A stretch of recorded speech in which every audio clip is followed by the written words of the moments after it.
السلام عليكم، اهلا وسهلا بيكم معايا النهارده في مطبخ حنونه المبتدئين. عاملين ايه؟ يا رب تكونوا بخير. شايفين الفراخ الحلوه دي؟ بصوا لونها حلو ازاي وبتلمع ازاي، لونها جميل قوي قوي قوي. بصوا شكلها حلو ازاي وطعمها حلو جدا، وطعمها بجد كان تحفه. الفراخ دي معموله من غير شوايه، مشويه من غير شوايه. ايوه من غير شوايه. تعالوا نشوف بقى عملنا الفراخ دي ازاي، بس قبل ما اقول لكم عملتها ازاي ما تنسوش تدوسوا لايك وسبسكرايب للقناة بتاعتي وتفعلوا الجرس عشان توصل لكم كل وصفاتي. وما تنسوش كمان تدخلوا على جروب الفيسبوك باسم مطبخ حنونة، هتلاقوا فيه كل الوصفات. وزي ما اتعودنا هسيب لكم كل المقادير ان شاء الله في صندوق الوصف عشان تسهل عليكم الوصفة بتاعتنا وتسهل عليكم تعملوها ازاي.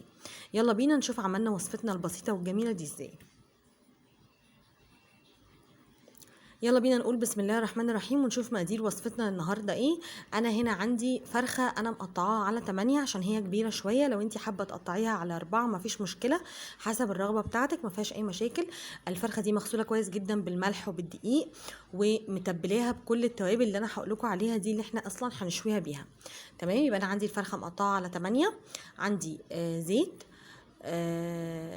عندي بصله متقطعه ترانشات كده زي ما انتم شايفين، وزيت، وعندي ملح، بابريكا، بهارات فراخ، توم باودر، بصل باودر، جوز الطيب، وكاري، والسبع بهارات.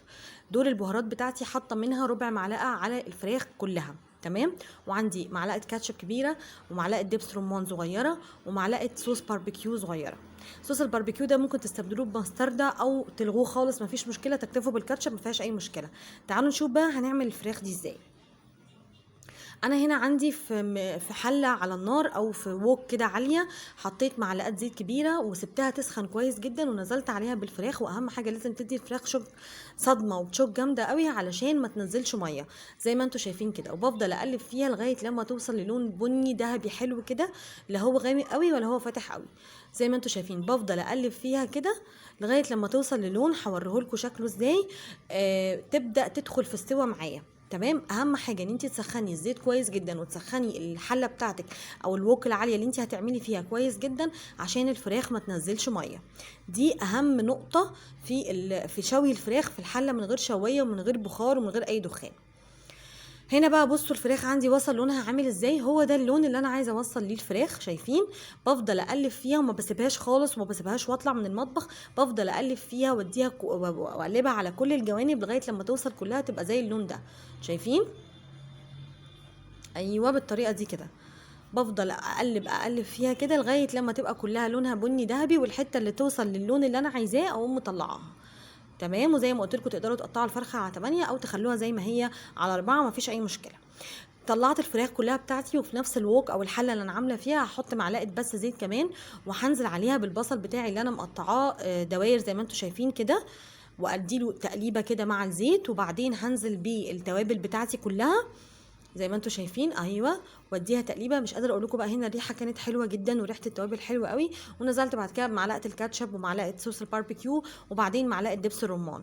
وممكن تستغنوا عن معلقه صوص الباربيكيو او تبدلوها بمستردة زي ما قلت لكم.